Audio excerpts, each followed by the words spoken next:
الذي خلق الإنسان وعلمه البيان والصلاة والسلام على رسوله سيد الإنس والجان وعلى آله وأصحابه ذوي الخير والإحسان أما بعد فأعوذ بالله من الشيطان الرجيم بسم الله الرحمن الرحيم سبحان الذي أسرى بعبده ليلا من المسجد الحرام إلى المسجد الأقصى الذي باركنا حوله لنريه من آياتنا إنه هو السميع البصير صدق الله مولانا العظیم۔ بارگاہ رسالت معاب صلی اللہ علیہ وسلم میں درود پاک کا ہدیہ پیش کریں۔ اللہم صلی علی سیدنا و مولانا محمد معدن الجود والکرم وآلہ واصحابہ الکرام وابنہ الکریم وبارک وسلم صلاة دائمتا سرمدا ابدا۔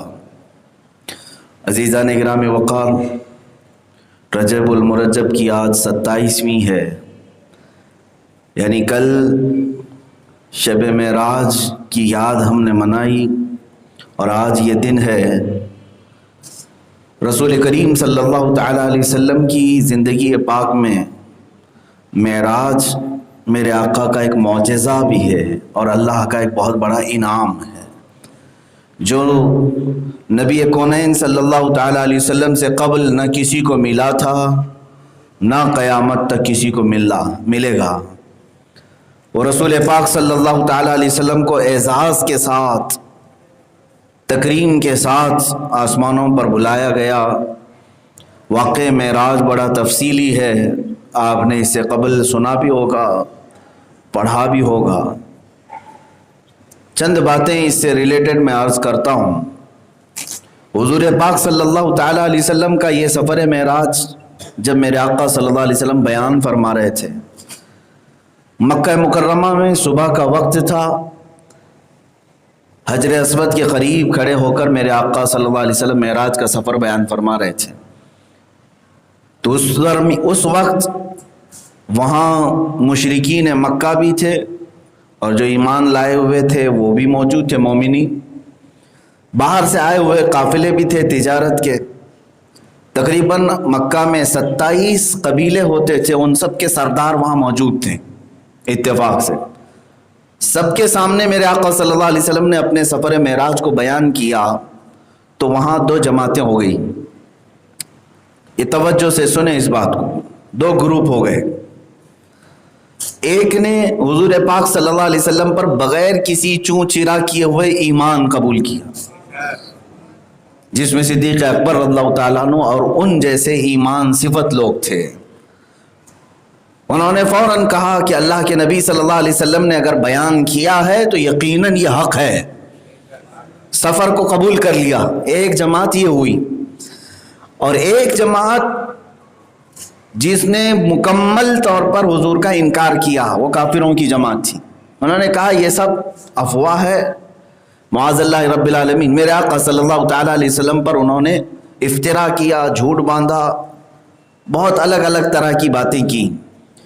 تو سمجھ میں آ گئی بات آپ کے کہ 2 جماعتیں ہو گئی، ایک پورے منکرین کی اور ایک پورے ایمان والوں کی۔ معراج کا واقعہ وہاں پر فرق کر دیا حق اور باطل کو۔ جو مانا وہ ایمان والا تھا، جو انکار کیا وہ کافر تھا۔ کافی زمانے تک یہی 2 جماعتیں رہی معراج کے واقعے کے لیے۔ یا تو مکمل کافر تھے جو حضور کے معراج کو نہیں مانتے تھے، یا تو مکمل مومن تھے جو حضور کی معراج کے ہر واقعے کو تسلیم کرتے تھے۔ بہت زمانے کے بعد اب حالات یہاں آئے کہ تیسری جماعت بھی پیدا ہو گئی۔ وہ 2 جماعتیں تھیں مکہ میں حضور کے معراج کے سفر کے اعلان کے وقت، ایک منکرین کی اور ایک مومنین کی۔ اب تیسری جماعت پیدا ہوئی، انہیں کیا کہا جائے؟ تیسری جماعت کا کہنا یہ ہے وہ ایمان تو رکھتے ہیں حضور صلی اللہ علیہ وسلم پر، رشتہ ان کا اسلام سے بھی ہے، لیکن معراج کا انکار بھی ہے۔ یہ تیسری جماعت ایسی ہے کہ مشرکین مکہ نے سفر معراج کا انکار کیا تو اس انکار کی وراثت لیے بیٹھے ہیں آج تک، اور پھر اپنے آپ کو مسلمان بھی کہتے ہیں، قرآن، اسلام اور رسول سے رشتہ بھی بتاتے ہیں۔ تو یہ تیسری جماعت کا مسئلہ بڑا ڈینجر ہے، نہ یہ ان میں ہے نہ یہ ان میں ہے۔ منکرین جو معراج کا انکار کر رہے تھے وہ کافر ہیں۔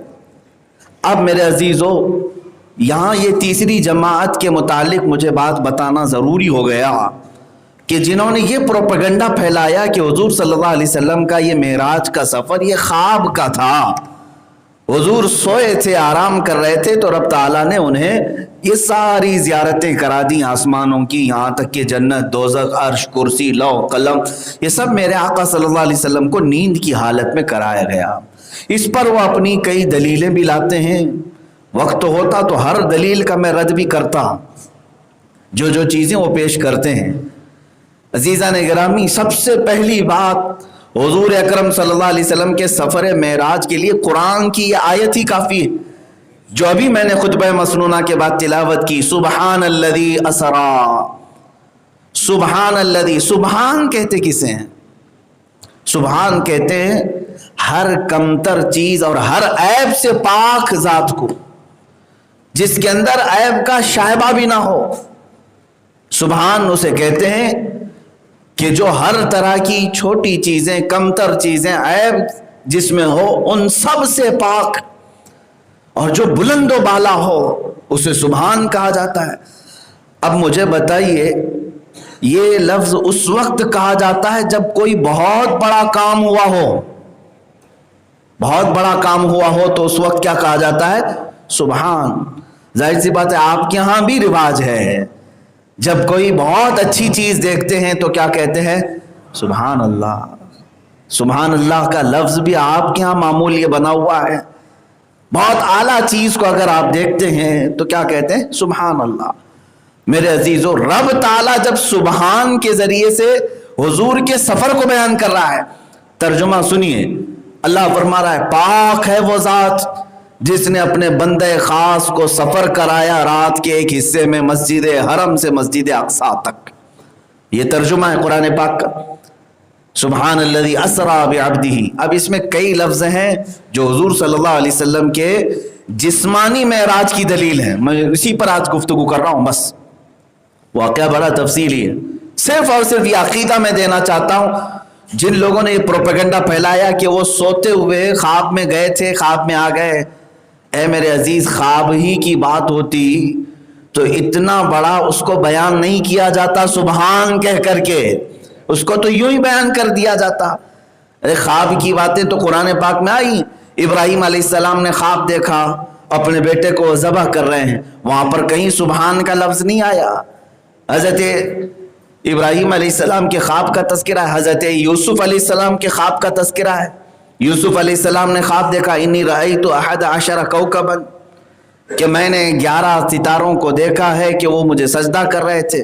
تو خواب کا وہاں پر بھی بیان ہے، لیکن اس کو سبحان کے ذریعے سے بیان نہیں کیا گیا۔ لیکن رسول پاک کے سفر کو اللہ نے جب بیان کیا تو سبحان الذی کہہ کر، اس کا مطلب ہوا کہ یہ حقیقت میں اتنا بڑا معاملہ تھا جس کی وجہ سے یہ کہا جا رہا ہے وہ بلند و بالا ذات ہے جس نے یہ سفر کرایا ہے۔ چھوٹی چیز کی نسبت کے وقت اس طرح کا بڑا جملہ نہیں کہا جاتا، یہ ایک لغوی بات ہے، لاجیکلی آپ سے کہہ رہا ہوں۔ دوسری اسی آیت میں ہے اسرا۔ اسرا یہ عربک ورڈ ہے۔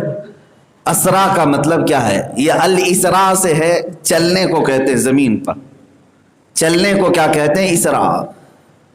اب اس کو عربی میں ثلاثی مجرد بھی ہوتا ہے، جس میں کہا جاتا ہے سریت من المسجد الحرام الى المسجد الاقصی، یعنی میں مسجد حرم سے مسجد اقصی تک چلا، سرا۔ اور اسرا کہتے ہیں چلانے کو، نیند میں نہیں، جسم کے ساتھ چلانے کو کیا کہتے ہیں؟ اسرا کہتے ہیں۔ اور قرآن کی اس آیت میں اللہ تعالیٰ نے فرمایا سبحان الذی اسرا، پاک ہے وہ ذات جس نے اپنے رسول کو حالت بیداری میں چلایا۔ نیند میں چلنے والے لفظ کو اسرا کا لفظ استعمال نہیں ہوتا عربی میں۔ تیسری دلیل اس کے اندر اسی آیت میں ہے، بعبدہ کہا، سبحان الذی اسرا بعبدہ۔ عبد کہتے ہیں بندے کو، یہ سب کو معلوم ہے۔ عبداللہ کا مطلب اللہ کا بندہ، عبد بندے کو کہتے ہیں۔ میرے عزیزو، بندہ کون ہے؟ بندے کے متعلق کہا گیا ہے کہ روح اور جسم دونوں سے مل کر کے بندہ ہے۔ اور خواب میں جانے والی جو باتیں ہوتی ہیں وہ صرف روح جاتی ہے، جسم نہیں جاتا۔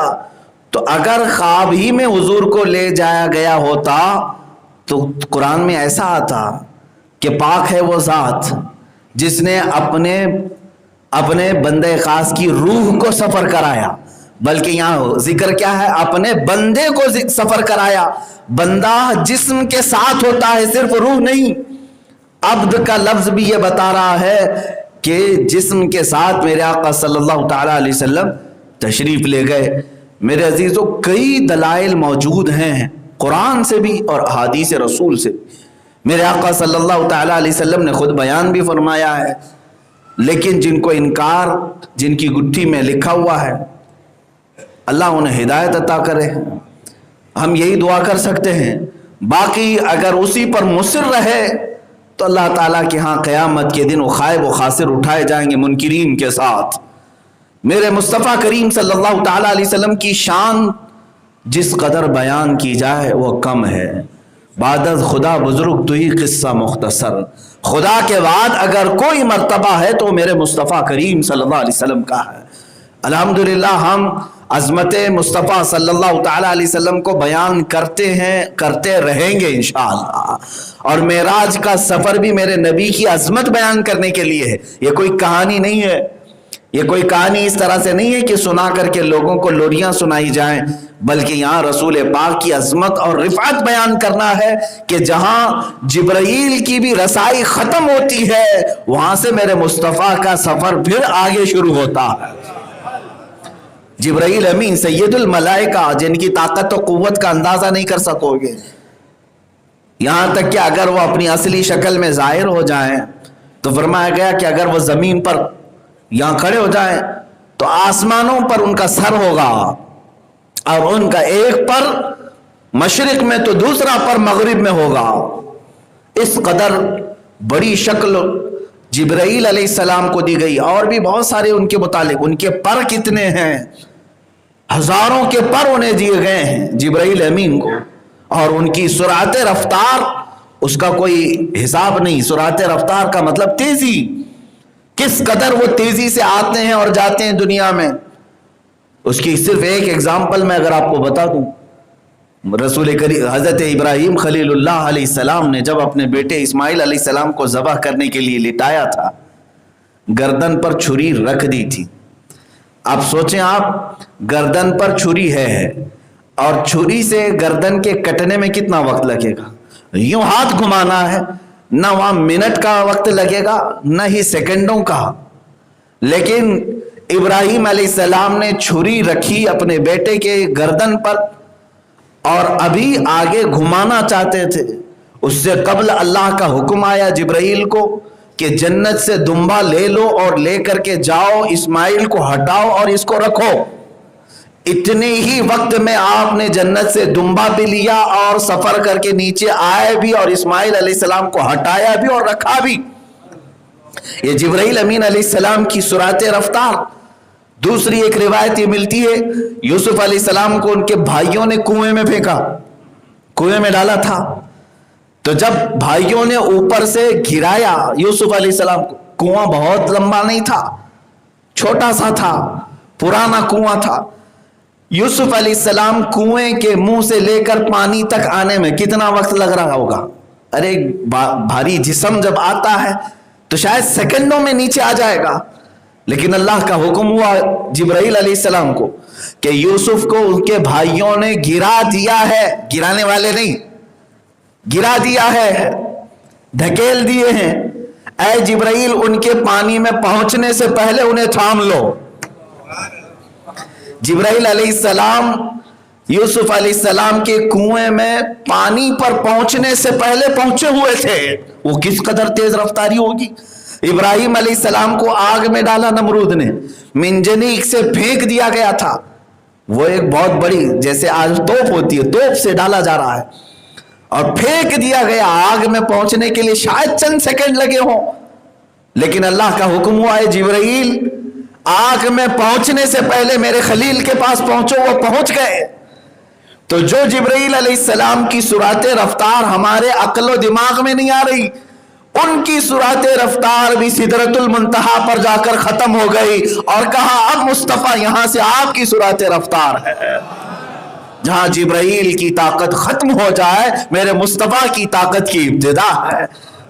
عزیزان گرامی، پھر ہم کہتے ہیں اسی وجہ سے جس کو بازوئے دو عالم کی پرواہ نہ ہو اور ایسے بازوؤں کی طاقت پہ لاکھوں سلام. مصطفیٰ کریم صلی اللہ تعالیٰ علیہ وسلم کی طاقت و قوت کے متعلق لوگ اعتراضات کرتے ہیں. وہ عام انسان ہیں، عام بشر تھے. ان کے حضور اکرم صلی اللہ تعالیٰ علیہ وسلم کے متعلق جس طرح کے جملے آج کے کچھ ایسے دو ٹانگ کے جانوروں نے کہا کہ وہ بازار میں گھومتے پھرتے تھے، کھاتے پیتے تھے، اسی طرح رہتے تھے. نادانو، تم نے حضور کے صرف ظاہر کو دیکھا. اگر عام انسان تھے تو جاؤ پہلے آسمان کا سفر کر کے دکھاؤ، سارے گرو گھنٹالوں کو لے لو اور اڑ کے دکھاؤ. ناسا، خلائی، اسپیس پر جانے والے آج تک جا جا کر کے تھک چکے، لیکن نہ یہ ابھی تک آسمانوں کا پتہ لگا سکے، نہ ہی ستاروں کی کھوج لگا سکے. یہاں تک کہ سائنٹسٹ بھی ابھی یہ کہتے ہیں کہ جو ستارے ہیں، یعنی آسمان میں جو ستارے ہیں، ان کے متعلق کہتے ہیں 50 بلین ہیں. یہ ایک اٹکل پچھو ہے، اندازے سے مارا ہوا ہے. 50 بلین ہے جو ہماری سمجھ میں آ گئے، جتنے ہم کو نظر آ گئے یا کیلکولیشن میں آ گئے. اور وہ کہتے ہیں پورے گیلیکسی کا جو حصہ ہمیں سمجھ میں آیا ہے وہ 40% ہے. ابھی 60% تو ہمیں پتہ ہی نہیں ہے کہ اس کے آگے ہے کیا. آج پوری طاقتیں جہاں پر ستاروں کی کھوج نہ لگا سکیں، میرے مصطفیٰ صلی اللہ علیہ وسلم کے قدمائے ناز ان سب سے ورا ہو کر گئے. اور کوئی غیب کیا تم سے نہا ہو بھلا، جب نہ خدا ہی چھپا تم پہ کروڑوں درود. مصطفیٰ کریم صلی اللہ علیہ وسلم کی شان ہی بیان کرنی ہے. میرے عزیزوں، معراج کا سفر بھی واقعہ سنانے کے لیے نہیں بلکہ حضور کی عظمت بیان کرنے کے لیے. اور مسلمانوں، آپ سب کے لیے بھی یہ بات یاد رکھیں، قرآن کہتا ہے ہم نے اے رسول آپ کو یہ سفر کرایا ہے اس لیے کہ لوگوں کو آزمائیں. لوگوں کی آزمائش ہے اس میں. کس بات کی آزمائش ہے؟ کہ دیکھا جائے کہ یہ رسول کے اس سفر کو تسلیم کرتے ہیں یا پھر چوں چرا کرتے ہیں. ایسا کیسے، ویسا کیسے؟ تو پھر سمجھ لو کہ وہ مسلمان ہی نہیں جو اس میں کھود کھود کر کے پوچھتا ہو، جہاں اس کی عقل کا استعمال کرتا ہو. ایمان تو اسے کہتے ہیں جو صدیق اکبر نے پیش کیا تھا. ابو جہل نے ان سے کہا آ کر، اے ابو بکر تمہیں معلوم ہے مکہ میں ایک شخص آیا ہے جو کہتا ہے رات کے وقت مسجد حرم سے مسجد اقصیٰ تک گیا تھا، جبکہ 1 مہینے کا سفر ہوتا تھا اس زمانے میں، اور وہ کہتا ہے رات کو ہی واپس آ گیا. ابو بکر صدیق ابھی حضور کی بارگاہ میں پہنچے نہیں تھے، وہ باہر سے آ رہے تھے، بیچ راستے میں ملاقات ہوئی تھی. تو حضرت ابو بکر نے کہا ایسا کیسے ہو سکتا ہے، ایک رات میں کوئی بیت المقدس جائے اور واپس آئے؟ پھر آپ نے پوچھا کون کہہ رہا ہے؟ تو ابو جہل نے کہا ارے تمہارا یار، تمہارا دوست محمد کہہ رہا ہے. اتنا سننا تھا. حضرت ابو بکر صدیق نے کہا او نادان، اس سے بڑھ کر اگر وہ آسمانوں کے سفر کی بھی بات کریں تب بھی میں تصدیق کرتا ہوں. تم تو کہہ رہے ہو صرف مسجد حرم سے مسجد اقصیٰ تک کی بات، اگر محمد اس سے بھی زیادہ کی بات کریں تب بھی میں ایمان لاتا ہوں. اس لیے کہ اس رسول پر آج تک جھوٹ بولنے کا کبھی الزام یا شبہ تک نہیں آیا، اور وہ رسول جب بھی بیان کریں گے تو حق ہی بیان کریں گے. عزیزان گرامی وقار، یہاں ہم سب کی آزمائش ہے، یہ ہمارے لیے امتحان ہے کہ رسول پاک صلی اللہ تعالیٰ علیہ وسلم کے سفر معراج کو آپ تسلیم کرتے ہیں کہ نہیں کرتے، مانتے ہیں کہ نہیں مانتے. ابھی آج بہت سارے لوگ یہی تمام باتیں دلائل کے طور پر پوچھ رہے ہیں. عزیزان گرامی، کل میں نے میسج دے دیا تھا اور سفر معراج کو جس انداز میں بھی میں نے بیان کیا، ہو سکتا ہے آن لائن کچھ لوگوں تک پہنچا، کچھ کو نہیں پہنچا، لیکن میں یہ بات ضرور کہنا چاہوں گا، اے غیور مسلمانوں، رسول پاک صلی اللہ تعالیٰ علیہ وسلم کو جس شان سے لے جایا گیا اس سفر معراج میں، اس طرح کی شان نہ کسی کو ملی ہے نہ ملے گی. یہ بات طے ہے. مسجد حرم سے براق لے کر کے بیت المقدس جائے، بیت المقدس میں 1,24,000 کم و بیش نبیوں کی امامت فرمائے، پھر 7 آسمانوں میں الگ الگ انبیاء سے ملاقات کریں، وہاں کے فرشتوں سے گفتگو کریں، پھر سدرۃ المنتہا پہنچیں. سدرۃ المنتہا یہ 7ویں آسمان سے بھی بہت اوپر، جبرائیل امین کی جہاں تک رسائی وہاں تک پہنچیں اور وہاں پورے کے پورے ملائکہ کو دیکھیں اللہ کے، جو کچھ رکوع میں ہیں، کچھ سجدے میں ہیں، کچھ قعدے میں ہیں، کچھ قیام میں ہیں، جو قیامت تک اسی حالت میں رہنے والے ہیں، ان تمام ملائکہ کو دیکھا جو رسول پاک کے آنے کے استقبال میں اس دن کھڑے ہوئے تھے، صفوں میں موجود تھے۔ اس کے بعد رف سے لامکان تک گئے، لامکان کے بعد جب ساری سواریاں ختم ہو گئی تب رب تعالیٰ نے فرمایا ادن منی یا احمد، اے احمد اب تم اکیلے میری بارگاہ میں قریب آؤ۔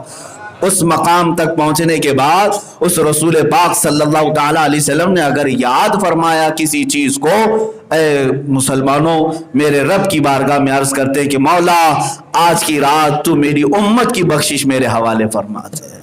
یہ ہے رسول پاک صلی اللہ تعالیٰ علیہ وسلم کا جذبہ اپنی امت کے لیے۔ جو نہ بھولا ہم غریبوں کو رضا، یاد اس کی اپنی عادت کیجئے۔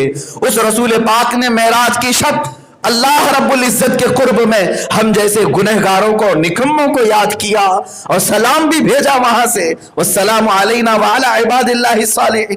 اے اللہ میرے گنہگار امت پر اور تیرے نیک بندوں پر تیرا سلام ہو۔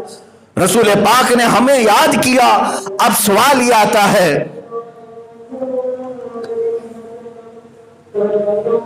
اذان ہو رہی ہے،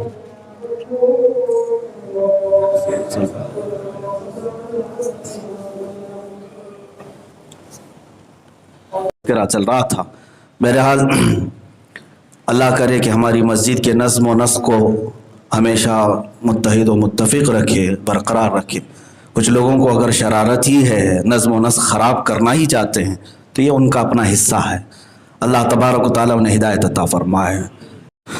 الذي خلق الإنسان وعلمه البيان والصلاة والسلام على رسوله سيد الإنس والجان وعلى آله وأصحابه ذوي الخير والإحسان، أما بعد فأعوذ بالله من الشيطان الرجيم، بسم الله الرحمن الرحيم۔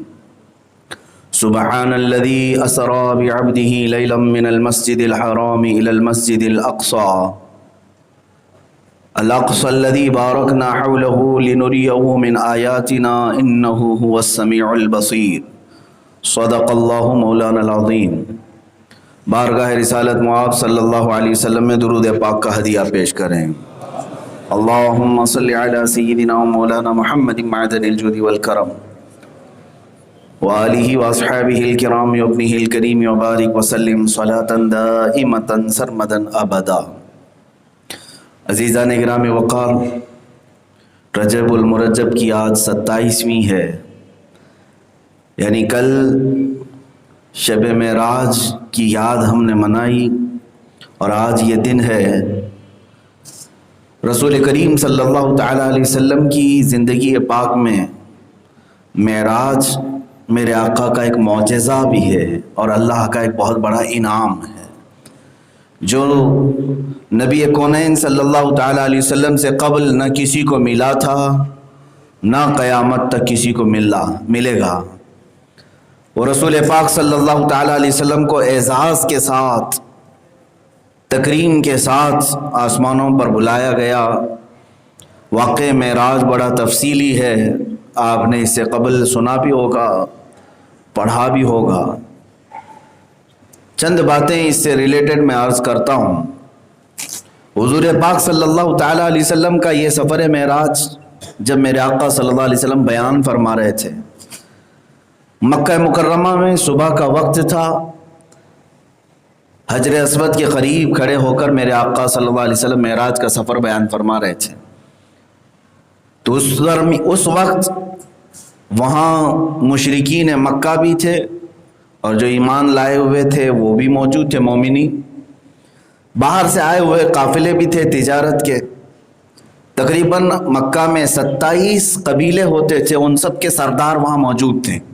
اتفاق سے سب کے سامنے میرے آقا صلی اللہ علیہ وسلم نے اپنے سفر معراج کو بیان کیا، تو وہاں 2 جماعتیں ہو گئی۔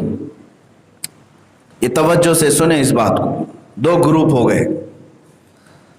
ایک نے حضور پاک صلی اللہ علیہ وسلم پر بغیر کسی چوں چرا کیے ہوئے ایمان قبول کیا، جس میں صدیق اکبر رضی اللہ تعالیٰ عنہ اور ان جیسے ایمان صفت لوگ تھے۔ انہوں نے فوراً کہا کہ اللہ کے نبی صلی اللہ علیہ وسلم نے اگر بیان کیا ہے تو یقیناً یہ حق ہے، سفر کو قبول کر لیا۔ ایک جماعت یہ ہوئی، اور ایک جماعت جس نے مکمل طور پر حضور کا انکار کیا وہ کافروں کی جماعت تھی۔ انہوں نے کہا یہ سب افواہ ہے، معاذ اللہ رب العالمین۔ میرے آقا صلی اللہ تعالیٰ علیہ وسلم پر انہوں نے افترا کیا، جھوٹ باندھا، بہت الگ الگ طرح کی باتیں کی۔ تو سمجھ میں آ گئی بات آپ کے کہ دو جماعتیں ہو گئی، ایک پورے منکرین کی اور ایک پورے ایمان والوں کی۔ معراج کا واقعہ وہاں پر فرق کر دیا حق اور باطل کو۔ جو مانا وہ ایمان والا تھا، جو انکار کیا وہ کافر تھا۔ کافی زمانے تک یہی دو جماعتیں رہی معراج کے واقعے کے لیے۔ یا تو مکمل کافر تھے جو حضور کے معراج کو نہیں مانتے تھے، یا تو مکمل مومن تھے جو حضور کی معراج کے ہر واقعے کو تسلیم کرتے تھے۔ بہت زمانے کے بعد اب حالات یہاں آئے کہ تیسری جماعت بھی پیدا ہو گئی۔ وہ دو جماعتیں تھیں مکہ میں حضور کے معراج کے سفر کے اعلان کے وقت، ایک منکرین کی اور ایک مومنین کی۔ اب تیسری جماعت پیدا ہوئی، انہیں کیا کہا جائے؟ تیسری جماعت کا کہنا یہ ہے وہ ایمان تو رکھتے ہیں حضور صلی اللہ علیہ وسلم پر، رشتہ ان کا اسلام سے بھی ہے، لیکن معراج کا انکار بھی ہے۔ یہ تیسری جماعت ایسی ہے کہ مشرکین مکہ نے سفر معراج کا انکار کیا تو اس انکار کی وراثت لیے بیٹھے ہیں آج تک، اور پھر اپنے آپ کو مسلمان بھی کہتے ہیں، قرآن، اسلام اور رسول سے رشتہ بھی بتاتے ہیں۔ تو یہ تیسری جماعت کا مسئلہ بڑا ڈینجر ہے، نہ یہ ان میں ہے نہ یہ ان میں ہے۔ منکرین جو معراج کا انکار کر رہے تھے وہ کافر ہیں۔ اب میرے عزیزو، یہاں یہ تیسری جماعت کے متعلق مجھے بات بتانا ضروری ہو گیا کہ جنہوں نے یہ پروپیگنڈا پھیلایا کہ حضور صلی اللہ علیہ وسلم کا یہ معراج کا سفر یہ خواب کا تھا، حضور سوئے تھے، آرام کر رہے تھے، تو رب تعالیٰ نے انہیں یہ ساری زیارتیں کرا دی آسمانوں کی، یہاں تک کہ جنت، دوزخ، عرش، کرسی، لوح، قلم، یہ سب میرے آقا صلی اللہ علیہ وسلم کو نیند کی حالت میں کرایا گیا۔ اس پر وہ اپنی کئی دلیلیں بھی لاتے ہیں، وقت ہوتا تو ہر دلیل کا میں رد بھی کرتا، جو چیزیں وہ پیش کرتے ہیں۔ عزیزان گرامی، سب سے پہلی بات، حضور اکرم صلی اللہ علیہ وسلم کے سفر معراج کے لیے قرآن کی یہ آیت ہی کافی ہے جو ابھی میں نے خطبہ مسنونہ کے بعد تلاوت کی۔ سبحان الذی اسرا، سبحان الذی، سبحان کہتے کسے ہیں؟ سبحان کہتے ہیں ہر کمتر چیز اور ہر عیب سے پاک ذات کو، جس کے اندر عیب کا شائبہ بھی نہ ہو۔ سبحان اسے کہتے ہیں کہ جو ہر طرح کی چھوٹی چیزیں، کمتر چیزیں، عیب جس میں ہو ان سب سے پاک، اور جو بلند و بالا ہو اسے سبحان کہا جاتا ہے۔ اب مجھے بتائیے، یہ لفظ اس وقت کہا جاتا ہے جب کوئی بہت بڑا کام ہوا ہو، بہت بڑا کام ہوا ہو تو اس وقت کیا کہا جاتا ہے؟ سبحان۔ ظاہر سی بات ہے آپ کے ہاں بھی رواج ہے، جب کوئی بہت اچھی چیز دیکھتے ہیں تو کیا کہتے ہیں؟ سبحان اللہ۔ سبحان اللہ کا لفظ بھی آپ کے ہاں معمول یہ بنا ہوا ہے۔ بہت اعلیٰ چیز کو اگر آپ دیکھتے ہیں تو کیا کہتے ہیں؟ سبحان اللہ۔ میرے عزیزو، رب تعالیٰ جب سبحان کے ذریعے سے حضور کے سفر کو بیان کر رہا ہے، ترجمہ سنیے، اللہ فرما رہا ہے، پاک ہے وہ ذات جس نے اپنے بندے خاص کو سفر کرایا رات کے ایک حصے میں مسجد حرم سے مسجد اقصی تک۔ یہ ترجمہ ہے قرآن پاک کا، سبحان الذی اسری بعبدہ۔ اب اس میں کئی لفظ ہیں جو حضور صلی اللہ علیہ وسلم کے جسمانی معراج کی دلیل ہے، میں اسی پر آج گفتگو کر رہا ہوں۔ بس واقعہ بڑا تفصیلی ہے، صرف اور صرف یہ عقیدہ میں دینا چاہتا ہوں جن لوگوں نے یہ پروپیگنڈا پھیلایا کہ وہ سوتے ہوئے خواب میں گئے تھے، خواب میں آ گئے۔ اے میرے عزیز، خواب ہی کی بات ہوتی تو اتنا بڑا اس کو بیان نہیں کیا جاتا سبحان کہہ کر کے، اس کو تو یوں ہی بیان کر دیا جاتا۔ ارے خواب کی باتیں تو قرآن پاک میں آئی۔ ابراہیم علیہ السلام نے خواب دیکھا، اپنے بیٹے کو ذبح کر رہے ہیں، وہاں پر کہیں سبحان کا لفظ نہیں آیا۔ حضرت ابراہیم علیہ السلام کے خواب کا تذکرہ ہے، حضرت یوسف علیہ السلام کے خواب کا تذکرہ ہے، یوسف علیہ السلام نے خواب دیکھا، انی رأیت 11 کوکبا، کہ میں نے 11 ستاروں کو دیکھا ہے کہ وہ مجھے سجدہ کر رہے تھے. تو خواب کا وہاں پر بھی بیان ہے، لیکن اس کو سبحان کے ذریعے سے بیان نہیں کیا گیا. لیکن رسول پاک کے سفر کو اللہ نے جب بیان کیا تو سبحان الذی کہہ کر اس کا مطلب ہوا کہ یہ حقیقت میں اتنا بڑا معاملہ تھا جس کی وجہ سے یہ کہا جا رہا ہے وہ بلند و بالا ذات ہے جس نے یہ سفر کرایا ہے. چھوٹی چیز کی نسبت کے وقت اس طرح کا بڑا جملہ نہیں کہا جاتا. یہ ایک لغوی بات ہے، لاجیکلی آپ سے کہہ رہا ہوں. دوسری اسی آیت میں ہے اسرا. اسرا یہ عربک ورڈ ہے. اسرا کا مطلب کیا ہے؟ یہ الاسراء سے ہے، چلنے کو کہتے ہیں، زمین پر چلنے کو کیا کہتے ہیں؟ اسرا. اب اس کو عربی میں ثلاثی مجرد بھی ہوتا ہے جس میں کہا جاتا ہے سریت من المسجد الحرام الى المسجد الاقصی، یعنی میں مسجد حرم سے مسجد اقصی تک چلا، سرا. اور اسرا کہتے ہیں چلانے کو، نیند میں نہیں، جسم کے ساتھ چلانے کو کیا کہتے ہیں؟ اسرا کہتے ہیں. اور قرآن کی اس آیت میں اللہ تعالیٰ نے فرمایا سبحان الذی اسرا، پاک ہے وہ ذات جس نے اپنے رسول کو حالت بیداری میں چلایا. نیند میں چلنے والے لفظ کو اسرا کا لفظ استعمال نہیں ہوتا عربی میں. تیسری دلیل اس کے اندر اسی آیت میں ہے بعبدہ کہا، سبحان الذی اسرا بعبدہ. عبد کہتے ہیں بندے کو، یہ سب کو معلوم ہے. عبداللہ کا مطلب اللہ کا بندہ، عبد بندے کو کہتے ہیں. میرے عزیزو، بندہ کون ہے؟ بندے کے متعلق کہا گیا ہے کہ روح اور جسم دونوں سے مل کر کے بندہ ہے. اور خواب میں جانے والی جو باتیں ہوتی ہیں وہ صرف روح جاتی ہے، جسم نہیں جاتا. تو اگر خواب ہی میں حضور کو لے جایا گیا ہوتا تو قرآن میں ایسا آتا کہ پاک ہے وہ ذات جس نے اپنے بندے خاص کی روح کو سفر کرایا. بلکہ یہاں ذکر کیا ہے؟ اپنے بندے کو سفر کرایا. بندہ جسم کے ساتھ ہوتا ہے، صرف روح نہیں. عبد کا لفظ بھی یہ بتا رہا ہے کہ جسم کے ساتھ میرے آقا صلی اللہ تعالی علیہ وسلم تشریف لے گئے.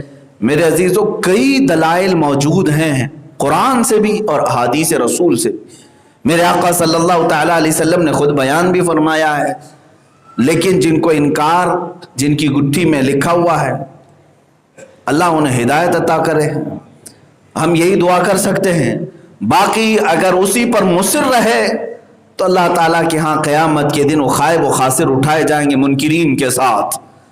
میرے مصطفیٰ کریم صلی اللہ تعالیٰ علیہ وسلم کی شان جس قدر بیان کی جائے وہ کم ہے. بعد از خدا بزرگ تو ہی قصہ مختصر. خدا کے بعد اگر کوئی مرتبہ ہے تو میرے مصطفیٰ کریم صلی اللہ علیہ وسلم کا ہے. الحمدللہ ہم عظمت مصطفیٰ صلی اللہ تعالیٰ علیہ وسلم کو بیان کرتے ہیں، کرتے رہیں گے انشاءاللہ. اور معراج کا سفر بھی میرے نبی کی عظمت بیان کرنے کے لیے ہے. یہ کوئی کہانی نہیں ہے، یہ کوئی کہانی اس طرح سے نہیں ہے کہ سنا کر کے لوگوں کو لوریاں سنائی جائیں، بلکہ یہاں رسول پاک کی عظمت اور رفعت بیان کرنا ہے کہ جہاں جبرائیل کی بھی رسائی ختم ہوتی ہے وہاں سے میرے مصطفیٰ کا سفر پھر آگے شروع ہوتا ہے. جبرائیل امین سید الملائکہ جن کی طاقت و قوت کا اندازہ نہیں کر سکو گے. یہاں تک کہ اگر وہ اپنی اصلی شکل میں ظاہر ہو جائیں تو فرمایا گیا کہ اگر وہ زمین پر یہاں کھڑے ہو جائیں تو آسمانوں پر ان کا سر ہوگا، اور ان کا ایک پر مشرق میں تو دوسرا پر مغرب میں ہوگا. اس قدر بڑی شکل جبرائیل علیہ السلام کو دی گئی. اور بھی بہت سارے ان کے متعلق، ان کے پر کتنے ہیں، ہزاروں کے پر انہیں دیے گئے ہیں جبرائیل امین کو. اور ان کی سرعت رفتار اس کا کوئی حساب نہیں. سرعت رفتار کا مطلب تیزی، کس قدر وہ تیزی سے آتے ہیں اور جاتے ہیں دنیا میں. اس کی صرف ایک اگزامپل میں اگر آپ کو بتا دوں، رسول کریم حضرت ابراہیم خلیل اللہ علیہ السلام نے جب اپنے بیٹے اسماعیل علیہ السلام کو ذبح کرنے کے لیے لٹایا تھا، گردن پر چھری رکھ دی تھی. آپ سوچیں، آپ گردن پر چھری ہے اور چھری سے گردن کے کٹنے میں کتنا وقت لگے گا؟ یوں ہاتھ گھمانا ہے، نہ وہاں منٹ کا وقت لگے گا نہ ہی سیکنڈوں کا. لیکن ابراہیم علیہ السلام نے چھری رکھی اپنے بیٹے کے گردن پر اور ابھی آگے گھمانا چاہتے تھے، اس سے قبل اللہ کا حکم آیا جبرائیل کو کہ جنت سے دمبا لے لو اور لے کر کے جاؤ، اسماعیل کو ہٹاؤ اور اس کو رکھو۔ اتنے ہی وقت میں آپ نے جنت سے دمبا بھی لیا اور سفر کر کے نیچے آئے بھی اور اسماعیل علیہ السلام کو ہٹایا بھی اور رکھا بھی۔ یہ جبرائیل امین علیہ السلام کی سرعت رفتار۔ دوسری ایک روایت یہ ملتی ہے، یوسف علیہ السلام کو ان کے بھائیوں نے کنویں میں پھینکا، کنویں میں ڈالا تھا، تو جب بھائیوں نے اوپر سے گرایا یوسف علیہ السلام کو، کنواں بہت لمبا نہیں تھا، چھوٹا سا تھا، پرانا کنواں تھا، یوسف علیہ السلام کنویں کے منہ سے لے کر پانی تک آنے میں کتنا وقت لگ رہا ہوگا؟ ارے بھاری جسم جب آتا ہے تو شاید سیکنڈوں میں نیچے آ جائے گا، لیکن اللہ کا حکم ہوا جبرائیل علیہ السلام کو کہ یوسف کو ان کے بھائیوں نے گرا دیا ہے، گرانے والے نہیں، گرا دیا ہے، دھکیل دیے ہیں، اے جبرائیل ان کے پانی میں پہنچنے سے پہلے انہیں تھام لو۔ جبرائیل علیہ السلام یوسف علیہ السلام کے کنویں میں پانی پر پہنچنے سے پہلے پہنچے ہوئے تھے۔ وہ کس قدر تیز رفتاری ہوگی۔ ابراہیم علیہ السلام کو آگ میں ڈالا نمرود نے، منجنیق سے پھینک دیا گیا تھا، وہ ایک بہت بڑی جیسے آج توپ ہوتی ہے، توپ سے ڈالا جا رہا ہے اور پھینک دیا گیا۔ آگ میں پہنچنے کے لیے شاید چند سیکنڈ لگے ہوں، لیکن اللہ کا حکم ہوا ہے جبرائیل آگ میں پہنچنے سے پہلے میرے خلیل کے پاس پہنچو، وہ پہنچ گئے۔ تو جو جبرائیل علیہ السلام کی سرعت رفتار ہمارے عقل و دماغ میں نہیں آ رہی، ان کی سرعت رفتار بھی سدرۃ المنتہا پر جا کر ختم ہو گئی اور کہا اب مصطفیٰ یہاں سے آپ کی سرعت رفتار ہے۔ جہاں جبرائیل کی طاقت ختم ہو جائے میرے مصطفیٰ کی طاقت کی ابتدا ہے۔ عزیزان گرامی، پھر ہم کہتے ہیں اسی وجہ سے جس کو بازوئے دو عالم کی پرواہ نہ ہو اور ایسے بازوؤں کی طاقت پہ لاکھوں سلام۔ مصطفیٰ کریم صلی اللہ تعالیٰ علیہ وسلم کی طاقت و قوت کے متعلق لوگ اعتراضات کرتے ہیں، وہ عام انسان ہیں، عام بشر تھے، ان کے حضور اکرم صلی اللہ تعالیٰ علیہ وسلم کے متعلق جس طرح کے جملے آج کے کچھ ایسے دو ٹانگ کے جانوروں نے کہا کہ وہ بازار میں گھومتے پھرتے تھے، کھاتے پیتے تھے، اسی طرح رہتے تھے، نادانو تم نے حضور کے صرف ظاہر کو دیکھا، اگر عام انسان تھے تو جاؤ پہلے آسمان کا سفر کر کے دکھاؤ، سارے گرو گھنٹالوں کو لے لو اور اڑ کے دکھاؤ۔ ناسا خلائی اسپیس پر جانے والے آج تک جا جا کر کے تھک چکے، لیکن نہ یہ ابھی تک آسمانوں کا پتہ لگا سکے، نہ ہی ستاروں کی کھوج لگا سکے۔ یہاں تک کہ سائنٹسٹ بھی ابھی یہ کہتے ہیں کہ جو ستارے ہیں، یعنی آسمان میں جو ستارے ہیں، ان کے متعلق کہتے ہیں 50 بلین ہیں۔ یہ ایک اٹکل پچھو ہے، اندازے سے مارا ہوا ہے، 50 بلین ہے جو ہماری سمجھ میں آ گئے، جتنے ہم کو نظر آ گئے یا کیلکولیشن میں آ گئے۔ اور وہ کہتے ہیں پورے گیلیکسی کا جو حصہ ہمیں سمجھ میں آیا ہے وہ 40% ہے، ابھی 60% تو ہمیں پتہ ہی نہیں ہے کہ اس کے آگے ہے کیا۔ آج پوری طاقتیں جہاں پر ستاروں کی کھوج نہ لگا سکیں، میرے مصطفیٰ صلی اللہ علیہ وسلم کے قدمائے ناز ان سب سے ورا ہو کر گئے۔ اور کوئی غیب کیا تم سے نہا ہو بھلا، جب نہ خدا ہی چھپا تم پہ کروڑوں درود۔ مصطفیٰ کریم صلی اللہ علیہ وسلم کی شان ہی بیان کرنی ہے۔ میرے عزیزوں، معراج کا سفر بھی واقعہ سنانے کے لیے نہیں بلکہ حضور کی عظمت بیان کرنے کے لیے۔ اور مسلمانوں، آپ سب کے لیے بھی یہ بات یاد رکھیں، قرآن کہتا ہے ہم نے اے رسول آپ کو یہ سفر کرایا ہے اس لیے کہ لوگوں کو آزمائیں۔ لوگوں کی آزمائش ہے اس میں۔ کس بات کی آزمائش ہے؟ کہ دیکھا جائے کہ یہ رسول کے اس سفر کو تسلیم کرتے ہیں یا پھر چوں چرا کرتے ہیں، ایسا کیسے ویسا کیسے۔ تو پھر سمجھ لو کہ وہ مسلمان ہی نہیں جو اس میں کھود کھود کر کے پوچھتا ہو، جہاں اس کی عقل کا استعمال کرتا ہو۔ ایمان تو اسے کہتے ہیں جو صدیق اکبر نے پیش کیا تھا۔ ابو جہل نے ان سے کہا آ کر، اے ابو بکر تمہیں معلوم ہے مکہ میں ایک شخص آیا ہے جو کہتا ہے رات کے وقت مسجد حرم سے مسجد اقصیٰ تک گیا تھا، جبکہ 1 مہینے کا سفر ہوتا تھا اس زمانے میں، اور وہ کہتا ہے رات کو ہی واپس آ گیا۔ ابو بکر صدیق ابھی حضور کی بارگاہ میں پہنچے نہیں تھے، وہ باہر سے آ رہے تھے، بیچ راستے میں ملاقات ہوئی تھی. تو حضرت ابو بکر نے کہا ایسا کیسے ہو سکتا ہے ایک رات میں کوئی بیت المقدس جائے اور واپس آئے؟ پھر آپ نے پوچھا کون کہہ رہا ہے؟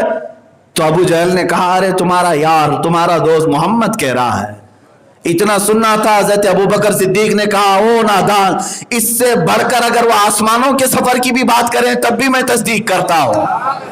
تم تو کہہ رہے ہو صرف مسجد حرم سے مسجد اقصی تک کی بات، اگر محمد اس سے بھی زیادہ کی بات کریں تب بھی میں ایمان لاتا ہوں. اس لیے کہ اس رسول پر آج تک جھوٹ بولنے کا کبھی الزام یا شبہ تک نہیں آیا، اور وہ رسول جب بھی بیان کریں گے تو حق ہی بیان کریں گے.